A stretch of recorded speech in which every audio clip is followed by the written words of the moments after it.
خیلی سخت بود که به این بالا برسم. ارتفاع اینجا 1500 متر بالاتر از سطح دریاست، اما ارزشش رو داشت که بیام و این آبشار آتشگاه رو در شهرستان لردگان از استان چهارمحال بختیاری ببینم.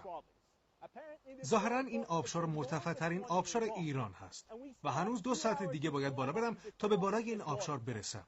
حتی اگه نتونم به اون بالا برسم تا همینجا برام عالیه.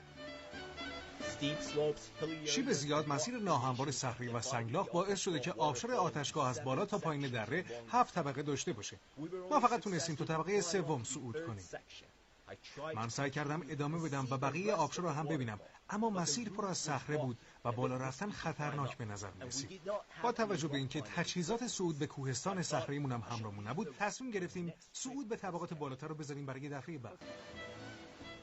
فکر میکنم گفتم دفعه بعد که یعنی سفر بعدیه، اما یادم اومد که طی همین سفرم هنوز شهرهای زیادی توی فهرستم هست که باید برم ببینم.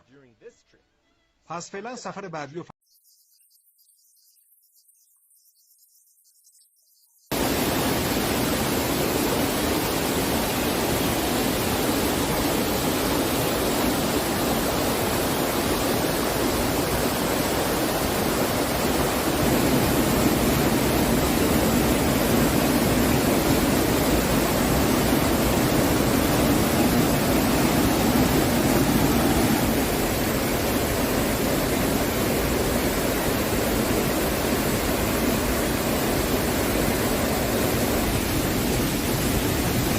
قطعی از بهشته.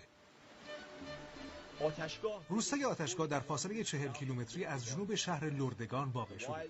یک رودخانه وحشی با صدای بلند از وسط روستا عبور میکنه. صدای مداوم و آرامش بخش این رودخانه تقریبا اجازه نمیده صدای دیگه‌ای رو بشنوم.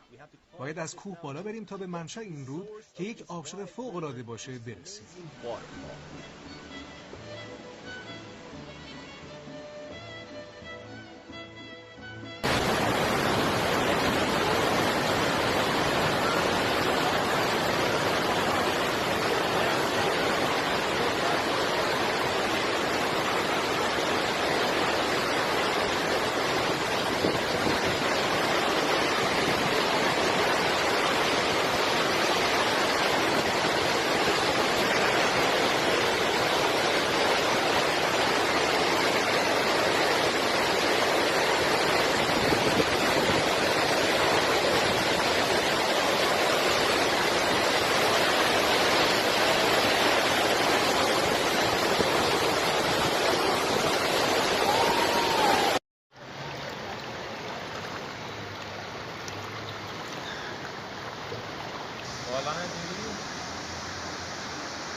Hello?